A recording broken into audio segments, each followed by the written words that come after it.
Hello and welcome to InterPixel's podcast. So in this podcast I get guests on and they ask me random questions. Because you are that interesting. Yes, very interesting. And it's not always about me, it's sometimes... It's always about you. But it's sometimes suggestions for beginners getting started in certain types of software and my progress really. So I have Rosie on today. Hello. Hello. And so should we start with the first question? Okay, so first question here. Explain your channel name. So your channel's called InterPixel, right? InterPixel. So what is that?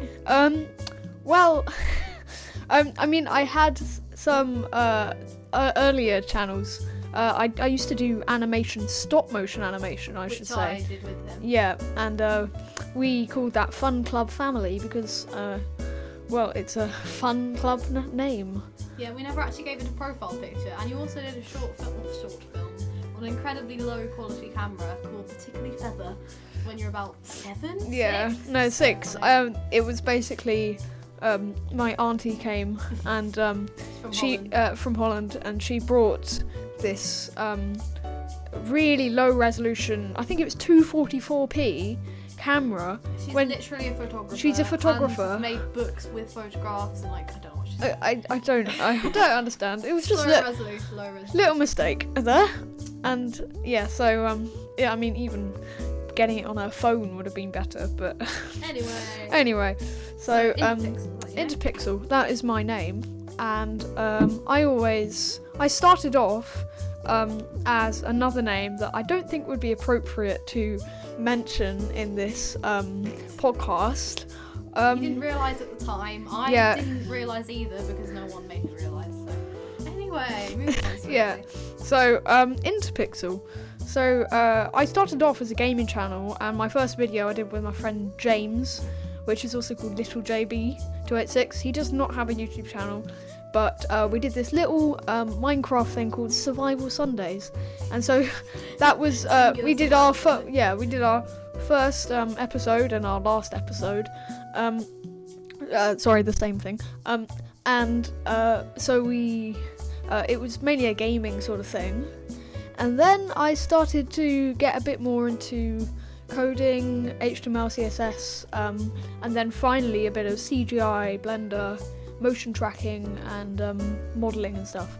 So InterPixel is almost a bit outdated because InterPixel came from gaming, and I suppose Pixel is more about tech, but I wanted it more to be about gaming, so yeah. But I think I stuck with the name because I think Pixel, you can relate to that with sort of learning and CGI software or something. Yeah, and actually what happened was March 2019, our grandma came round and then she thought of the idea, so yeah. Very nice of her. Yeah, well, I mean, I was thinking Pixel, what should I do? Nice. And then she was like, InterPixel, very wisely, and I was like, she is very wise. She is a wise sausage.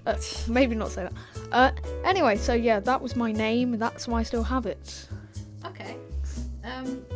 What is your favourite computer programming language, and what tips would you give to someone starting off with it? Favourite programming language. So, does that not involve CGI sort of thing? Well, it's not really a language. No, it's not a language. My favourite is probably HTML and the markup language. It isn't really a programming language; it's a markup language, but it's sort of the same thing. HTML with JavaScript and CSS and that sort of boundaries. Mm-hmm.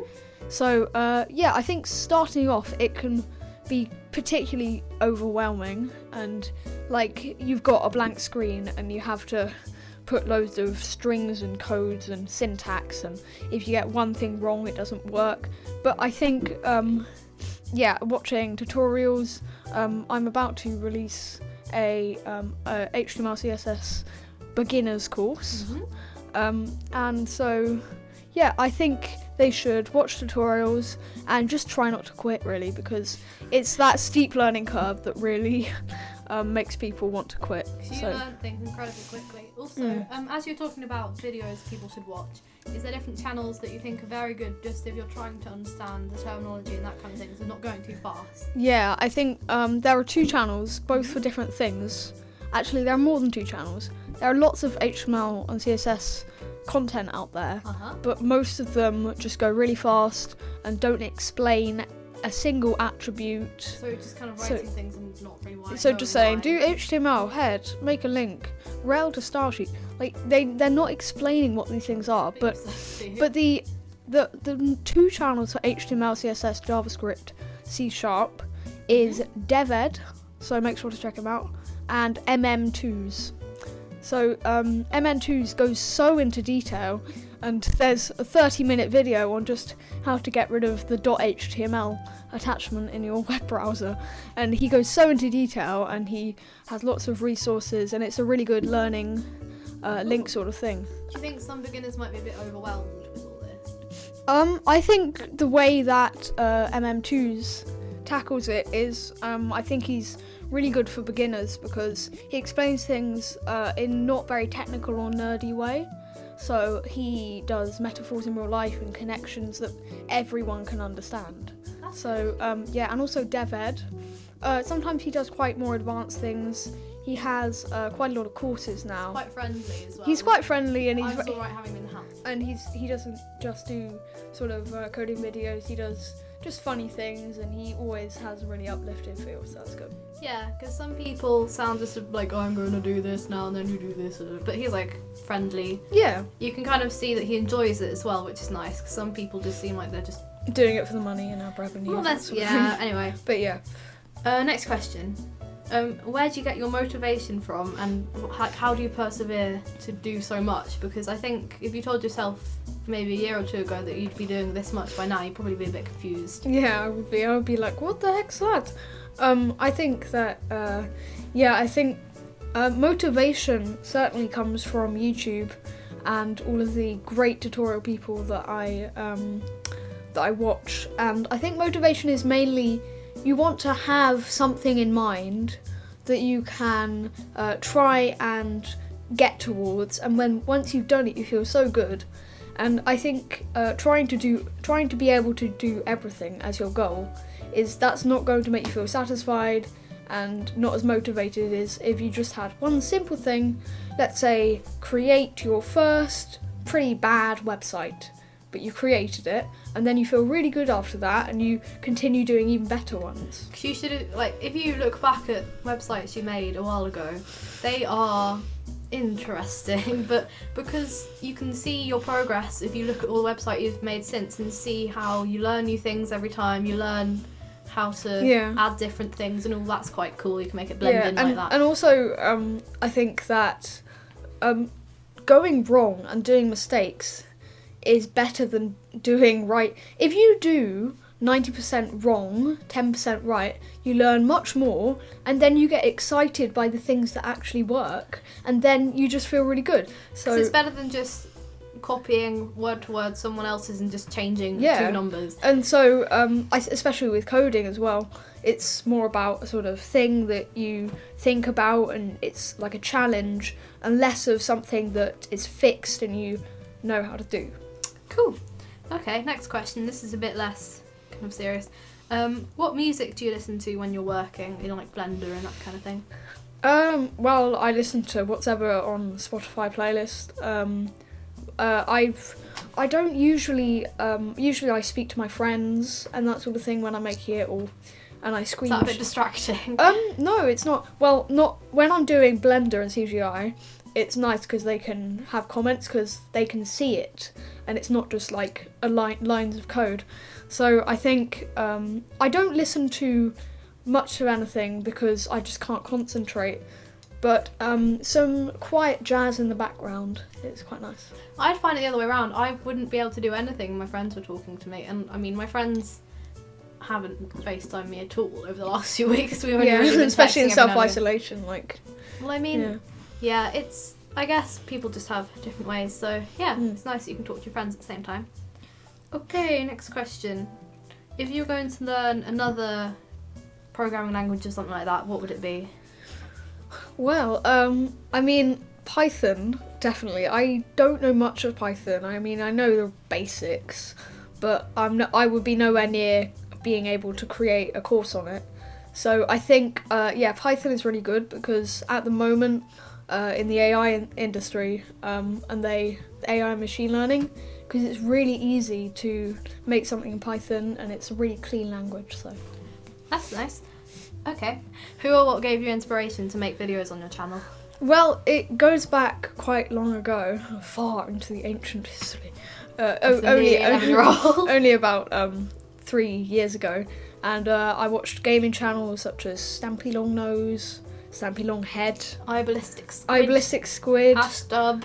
and I think it didn't come from creating videos, and I was less worried about how I'm going to edit these and do that, but I was more interested in presenting and That's nice. how to sort of visualize things and tell people who don't know much about things. So if I was playing a game, I explained what I'm doing and maybe having a sense of humour. And I think, it went really far back to then when I started presenting, and it just slowly built into a gaming and then tutorial channel. Wow. I think it's quite nice for you to be able to do this because you're quite a natural presenter. And, oh, by the way, if you haven't guessed already, yes, I'm Blake's sister, because otherwise we wouldn't be allowed within 6 feet of each other for more than 15 minutes. So, yeah. But, yeah, I think it's been nice seeing you be able to develop all these skills with editing and video making and how to make it interesting and how to edit it in a way that means that things make sense. And also edit it in the right software, not iMovie, where you have to export things a million times and do the pretty bad green screening effects. I mean, not hate on iMovie, it's a decent program, but it wasn't what I wanted it to be when I started off. Didn't you almost buy that like £300 thing? What was that? We'll get to that in a bit. Well, carrying on from that, what software do you use to film and edit your videos? I used to do iMovie for one of my first videos, and that was all right, but it was really frustrating because I think I was expecting too much of iMovie because, I'm very ambitious, so I was expected like green screen and amazing lighting and amazing editing and amazing camera resolution. Oh, I remember once you came in, I was like, why have you closed the curtains and why have you got like 4 lamps? And then you were like, it's so it looks professional, and I was like, what? Oh, and just this is actually only like 6 months ago. Well, yeah, we're not going to talk about that. It's fine. Yeah. And then you did a camera setup video to show off your new setup. Oh my god. You had a pretend microphone. No, it was literally I broke a tripod by trying to bottle flip I don't know, it was some sort of 2017 failure sort of thing. Even though it wasn't actually 2017, it was 2019. But basically, the tripod fell down the stairs. I thought, it's an amazing idea. Maybe it looks a tiny bit like a mic, the weird thing that sticks out on at the top. So why don't we use up the space in my room just to have a stupid tripod that goes fairly near to my face that looks nothing like a I can see microphone. it right now. That I could not think that's a microphone. It's just like a piece of plastic that's black. It was the thing that you would steer the camera round smoothly. Oh, I see. So that's going a bit off topic. Anyway, what was the question? Oh, what like software do you use to edit and film? We're going Camera, whatever. So iMovie I started off with, and then I carried on and I started doing HTML, CSS videos. I did 7. I tried to get it absolutely perfect. Don't know what I was thinking. I did 7 of the same video, and they're all privated, by the way, which is a bit of a shame. I might even do a reaction video to all of them with my sister. So I did green screening, and I used editing tool called Shortcut that I use for some of my simplistic videos. What do you consider simplistic, though? So sort of just non-face cam, just sort of OBS streamed sort of thing. And then I'm for my more complex videos and things more for like reactions and doing funny things. More layers of editing. Yeah, more layers. I use DaVinci Resolve, the free version, which is literally basically the same thing as the £300 version. Wow. So yeah, I use that, and it's got really good colour grading, so that's good. Wonderful. Okay then, another question. Which video or project are you most proud of? Well, is that on YouTube or at all? You can choose. Maybe do one of each. Well, I think an actual project that I've put good effort into and learnt a lot from is probably my Blender 2.8 Learn Quick Absolute Beginners course that you can see on my playlist side of the channel.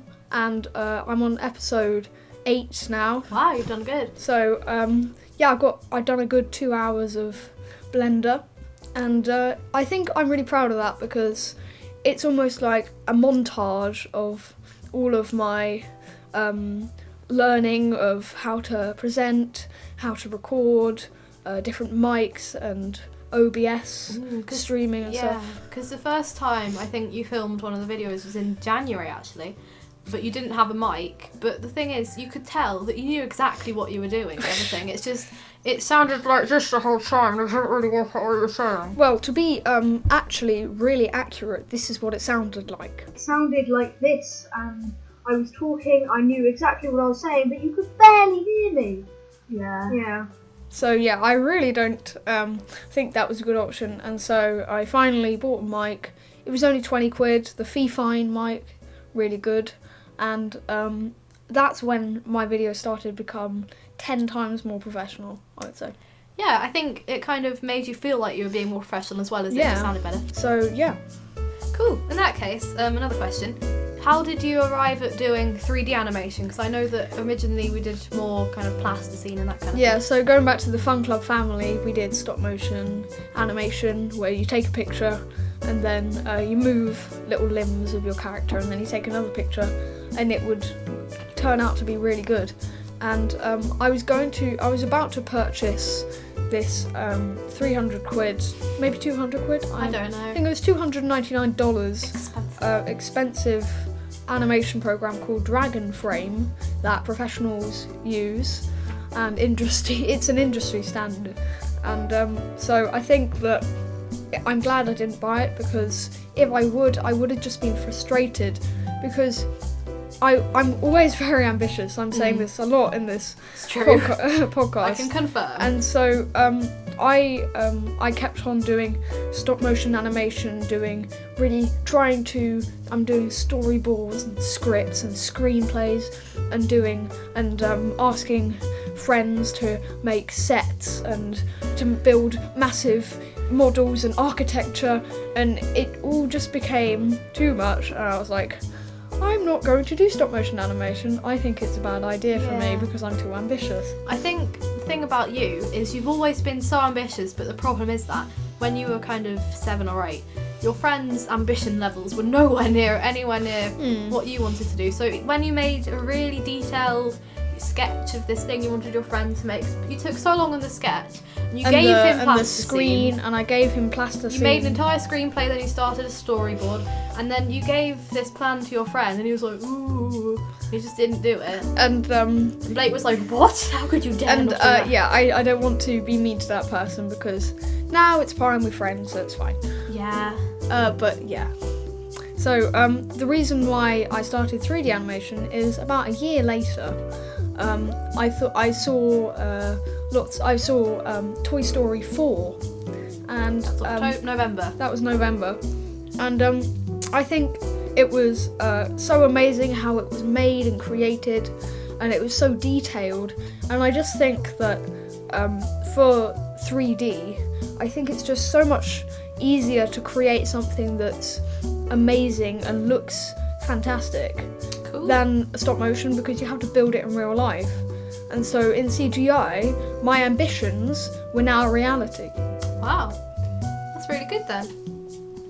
I'm pretty sure that's all the questions I have. So in that case, well, it's been really nice doing this little podcast with you. Never really, I'm not really a natural I'm going to talk in front of anything microphone-ish. But so. I think that was really good.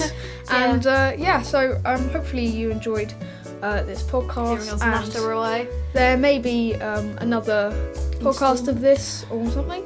Maybe in a few months' time. Maybe a 11th special. It's almost my birthday. What? We should do a 4 show for 11 Oh, yeah, we did when I was 4. on your 4th birthday. My sister interviewed me. She was saying, "What's your favourite teddy?" It's Marty. It's such a cute little video because we were at our grandma's house, and instead of a microphone, I had this pen that I just bought that had a fairy on it, and we pretended that we were speaking into it. But I literally sounded like this, and I was like, "So, Blake, tomorrow's your 4th birthday. What's your favourite drink?" or something like that. It was quite funny. It was very funny. We might as well redo one. Yeah. That'd be So so cute. I think that's a good idea. Maybe an 11th special birthday sort of thing. Yeah. Because we're all in quarantine, so that might be a good idea. Cause we Not a can't lot to do. Not a lot to do on my birthday. So hopefully you enjoyed this podcast. Sorry for nattering away at the end there. Anyway. And we will see you in the next one. Goodbye. Goodbye. Bye.